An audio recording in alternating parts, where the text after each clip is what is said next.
Friends and family, and most importantly, soon to be second lieutenants, it's great to have you here with us today.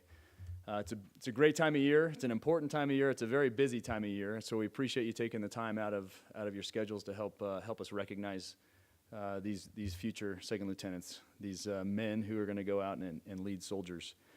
I've invited a good friend of mine. When I say good, I mean great friend of mine, Colby Jenkins, here today. He is a classmate of mine. As the saying goes, we go back like bucket seats, right? We've been around and been around each other for quite some time. He's from Roosevelt, Utah, and he and I are West Point classmates, served missions at the same time. We were on opposite ends of the earth, and he was in Brazil, and I was in Russia. Commissioned in the infantry, served in the same quad in Hawaii, the 25th. He went on to the Q course, went on to be a special forces officer, and was a distinguished leader in that organization, allowing him to go on to have some incredible opportunities in education, his own education, get a master's degree, and then to work in legislative affairs. I call Colby, he's like the Midas touch. Everything he touches goes to gold. So if he would touch me at some point, that would be awesome. But he's gone on to a distinguished career in the public sector. So his last job as a civilian in government was working for the vice chairman as his legislative affairs advisor.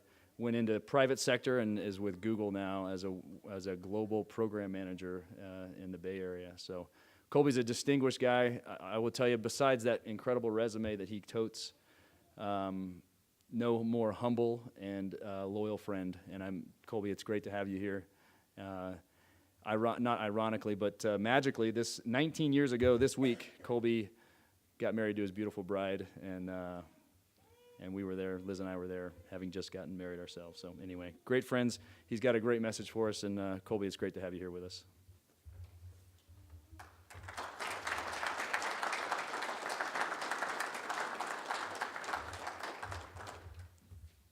So 19 years ago when I was married, I was actually wearing Chip's dress mess at my wedding because I was too cheap to buy my own. That's how good friends we are. We go way, way back. So it's a pleasure to be here today. I'm very grateful for this opportunity, and as Colonel Cook noted, we do go way back. In fact, we go back to day one at West Point when the academy flew in all the plebes, and put us all in this hotel, and kind of like sheep before the slaughter, and we're all down in the lobby wondering what's going to happen tomorrow morning. And there I am, not knowing anyone, but I see someone with a CTR ring on. And that was Chip, Lieutenant Colonel Cook. So on that first night, I identified Chip as a friend because he stood for what was right. And he continues to stand for what's right. So I've always remembered that about Chip, and it holds true to this day. And not only is Chip great, but a step up is Liz. So you're very fortunate to have Liz and Chip here helping this program along, and thank you for having me. I appreciate it. As you sit here right now, you're pondering many things. First, probably, when will this be over? But next, a few other questions as I reflected back on what I was thinking right before my commissioning, and 4 questions come to mind that we'll talk about today. What does it mean to be a successful officer and combat leader? How do you become a strong member in your faith while doing that? How can you be a dedicated spouse in the midst of your career in the military? And how are you still able to volunteer for the hard jobs when you want to keep that balance? How can you raise your hand and say, send me, while still trying to do all these other things? So keep those 4 questions in mind, and we'll talk a little bit about that.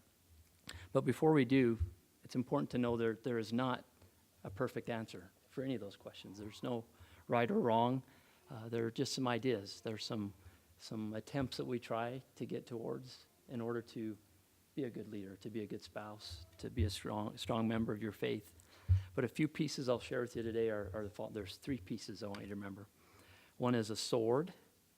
The next is spinning plates. So think about a sword, some spinning plates, and then finally a raised hand. So think of these 3 things as I'm talking today, and it'll all come together here in a minute. A sword, some spinning plates, and a raised hand. So what does that have to do with anything? Well, let's see. So as Chip noted, I spent some time in the Special Forces, was able to deploy to Afghanistan, Colombia, Paraguay, spent some time in the jungles and the desert, chased around some of the world's more savory characters, and spent some time in unique places, the garden spots of the world. But I also spent some time doing combat on Capitol Hill in a different kind of battleground with different uniforms, different weapons, but similar techniques, tactics, combat regardless. So there's combat to be had no matter where you're at. But there's one experience I want to share with you that I think is unique to what you're getting into, and that's there's a certain leader that we've probably all heard of in some way, shape, or form, and I want to share a little bit of background about him that you may not be familiar with. So there's this great leader who we know only by his first name and his rank. Think of a leader, think of our modern day leaders. Who out there can you identify with readily just by their rank and their first name? Pretty powerful if you know who that person is just by their rank and their first name. This person was groomed in battle, spent decades, probably 15 years in warfare, saw cycles of war, bloodshed, difficult times in his life, knew his country, knew his territory, and respected his people, was a great servant to his people, and knew what it meant to serve them and to choose the harder right over the easier wrong. This leader was so powerful that we only knew him by his first name and his rank. He knew the importance of training. He knew the importance of fortifying his people during times of peace. He truly appreciated that we deterred attack by preparing for time. He appreciated that we deter attack by preparing for war during times of peace. He was a master motivator. He was bold. He heard the needs of his subordinate commanders, and he fought to support them to his fullest. And this particular commander, we know him as Captain Moroni. And we learn about him in the Blue Ranger Handbook called the Book of Mormon that is full of great tactics and procedures and ideas on the conduct of warfare. So Captain Moroni, we know a little bit about him, but I've tried to put myself in his shoes. I remembered back to a particular operation that I had in Afghanistan where we were chasing a Taliban leader around several valleys. There was one particular day where we thought we had him pinned down. We marshaled our forces. We had 2 Chinook helicopters, an Apache helicopter. We were going to get this guy. Flew into the target area, scooped up everyone there, but we missed him. His name was Ruhula. We missed him. He was not there. But we thought for sure we had him. So as we went over who we had and backtracked through our steps and what had happened, we ultimately determined we did not have him. But we knew he was in the area. So back at our fire base, we knew we just missed him. So rather than go and beat all the bushes again, I rallied my local mullahs, and not mine, but the mullahs who I worked with, and said, look, we know this guy's in our area. Bring him in. You guys are the leaders of this area. Bring him in. You don't need us to go beat down every door. You guys step up. You bring him in. And sure enough, a week went by, and we got word that, hey, there's an emissary from Ruhula that's coming in down to our front outpost to chat with you. He wants to talk with the commander. So I went down with my element and met with Ruhula's emissary. And over the course of a couple days, we arranged for Ruhula to come in peacefully and meet with us. So as I think of Captain Moroni, I think of my own experience in meeting with Ruhula, and then specifically Captain Moroni, his experience in meeting Zarahemna in Alma chapter 44. So here you have what would be considered as perhaps the Taliban version of Ruhula, Zarahemna. He's the Lamanite leader at that time, had been leading the enemy against the Nephites, Captain Moroni specifically. Lots of battle, lots of bloodshed, but it came to a head. Moroni had been chasing him, Zarahemna had been chasing Captain Moroni, but it came to a moment in Alma chapter 44 where they had to make a decision. They were at a pivotal crossroads, not unlike my meeting with Ruhula. There I am shaking hands with Ruhula, talking to him about where he was the day I was trying to capture him, what he did to evade capture, and how he survived. That was quite an experience to shake hands with someone who just 2 weeks before I had tried to capture or do otherwise. So to talk with him face to face was very real to me. So as I think of Captain Moroni talking with Zarahemna, that's a very real thing. When we read about it, we study about it, but it was very real. So put yourself in that situation. Here you have Captain Moroni, roughly 25 years old. He'd known bloodshed, war all his life, but here he is having to make a decision. Do I accept Zarahemna and his willingness to just walk away from battle, but not really take an oath, not really commit to peace, but just to kind of put their weapons down and walk away? Or do I stand my ground and make sure that if they're going to strive for peace, that they fulfill their commitment, they take an oath? So in Alma chapter 44, there's a back and forth between Zarahemna and Captain Moroni. And Zarahemna basically says, I hear you, Moroni. Sounds like a good idea, but I'm not going to do it. So Captain Moroni at that point, he had a very powerful moment for his people. And this is what it says in 44:10. And now when Zarahemna had made an end of speaking these words, basically telling Moroni, I don't think so, Moroni returned the sword and the weapons of war which he had received unto Zarahemna, saying, Behold, we will end the conflict. I love that line. It's probably my favorite passage in the Book of Mormon. Here you have a young leader, Captain Moroni, leading his people, knowing that if he does not kind of compromise with Zarahemna and take an easy route to peace, there's going to be a lot more bloodshed. There's going to be a lot of difficulties ahead for his people, for him. But he stood his ground. He looked Zarahemna in the face and said, you know what? There's only one way to do this, and that's the right way. You need to take an oath, you need to commit to peace, and we need to stop this. But Zarahemna was not going to do that. So Captain Moroni had a Captain Moroni moment, which you all will have in your career. You'll have many Captain Moroni moments where you're going to have a sword from your enemy or from whatever obstacle you're facing, and you have to decide what you're going to do with that sword.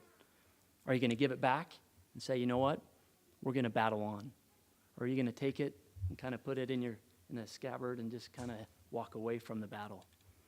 Captain Moroni took the sword of Zarahemna, returned it, and said, we will end the conflict, knowing full well what that would mean. It was not going to be easy for his people, but he seized his Captain Moroni moment, and he gave the sword back, and he proceeded to finish it. So critical crossroads in his life. He could have compromised. He could have surrendered. He could have became buddy-buddy with his enemy and compromised his own standards, but he didn't do that. It's kind of like the feeling of, I hearken back also to coming out of the field on a long field training exercise where you're ready to go home, you're turning in your weapons, you're cleaning up all your gear, but then you find out, we've got to clean the machine guns. I want to go home, I want to have dinner, I want to take a shower, but we've got to now clean the crew-served weapons. That feeling of just wanting to be done. I'm sure Captain Moroni had that feeling. I just want to be done with this. But he stood up and he finished the job. He chose to do the harder right over the easier wrong. Norman Schwarzkopf, he once said, the truth of the matter is that you always know the right thing to do. The hard part is doing it. So I ask you all, you specifically who will be commissioned today, what will be your Captain Moroni moment? And how will you respond in that moment? What will you do with the sword when it is in your hands? Will you stand your ground, or will you compromise? Will you say we will end this conflict and move forward, or will you compromise? So while you're seeking to move forward and while you're trying to not compromise, it's important to know where your center is, where your center of gravity is. Moroni could stand strong on his 2 feet. He could stand against that challenge because he knew where his center was. He was well balanced. He had trained. He had fought before. He knew difficulty. So how do we know where our center is? If you think of a teeter-totter works because it's fixed. It knows where its center is. If you think of a spindle, a spinning top, as you spin that top, it spins as long as its center remains fixed. But as soon as that center becomes or starts to change or starts to wobble, then the spinning top or the teeter-totter comes out of balance. It loses its center of gravity. So how do we, like Moroni, keep our feet fixed and know where our center is? A couple things to consider. I reflected back on some words from Elder Bednar that he had shared, and when asked, how do you maintain balance in your life? And Elder Bednar said, you don't. He said, you can't, so don't worry about it.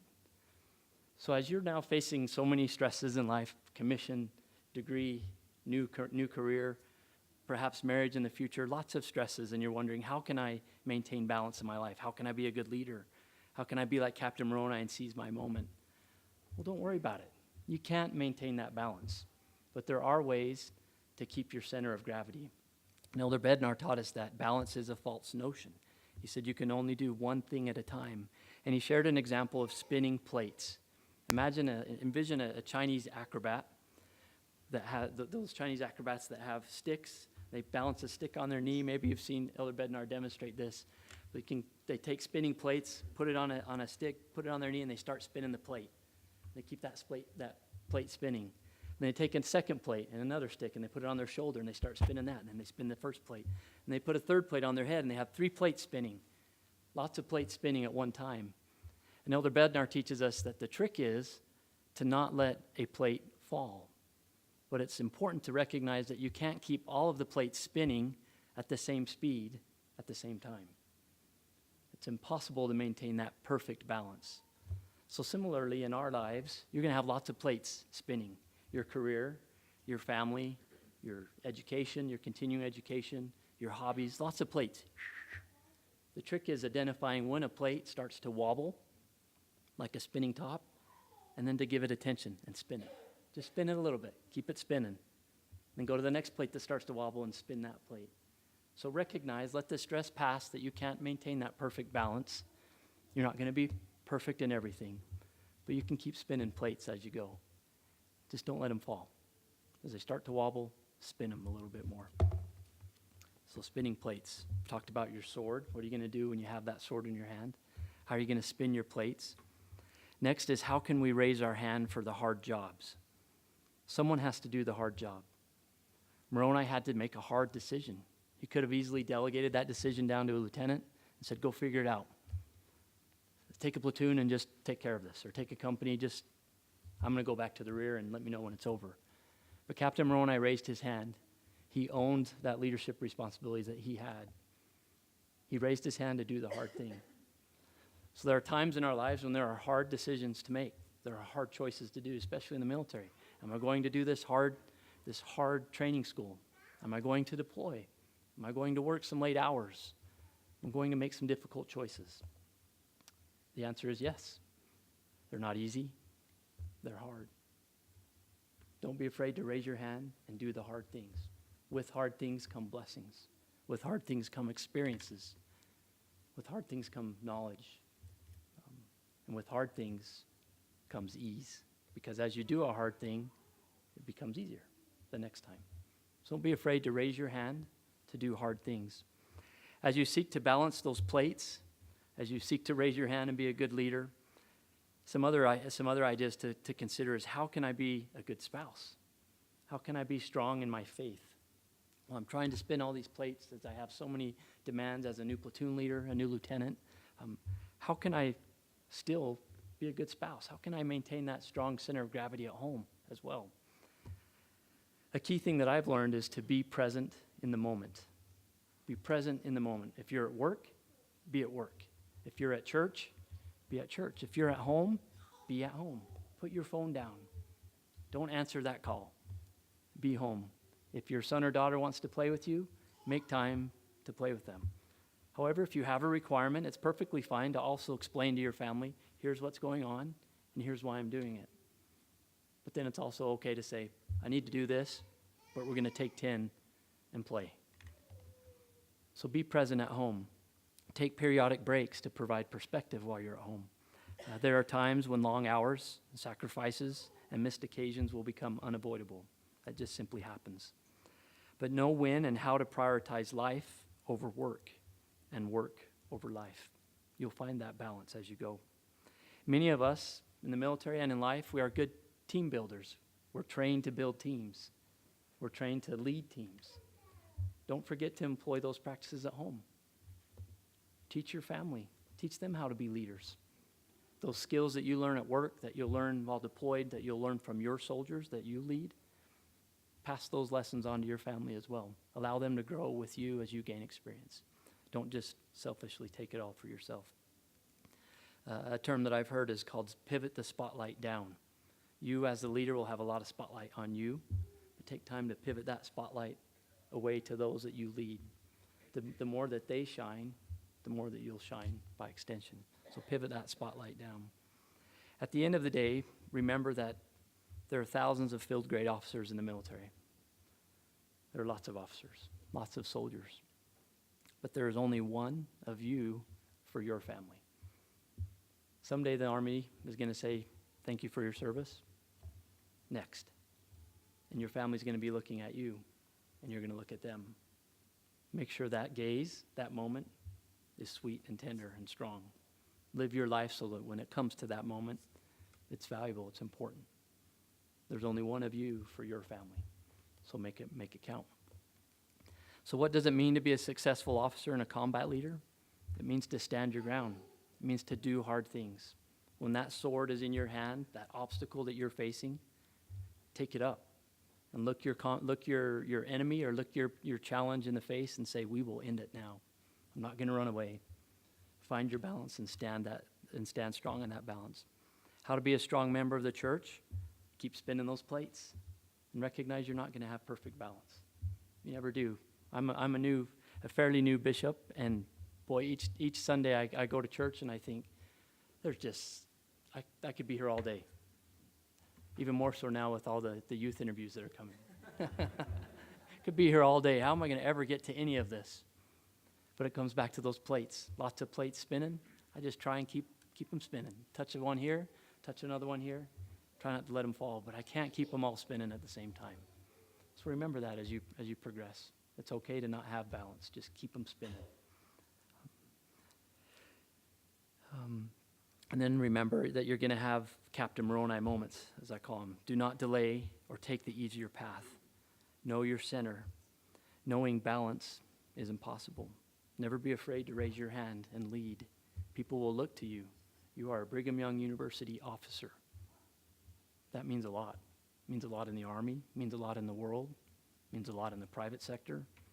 Never sell yourself short. You too can raise your hand just like anyone else. You can do the hard things just like anyone else. When you're home, be present in the moment. Make sure those moments count.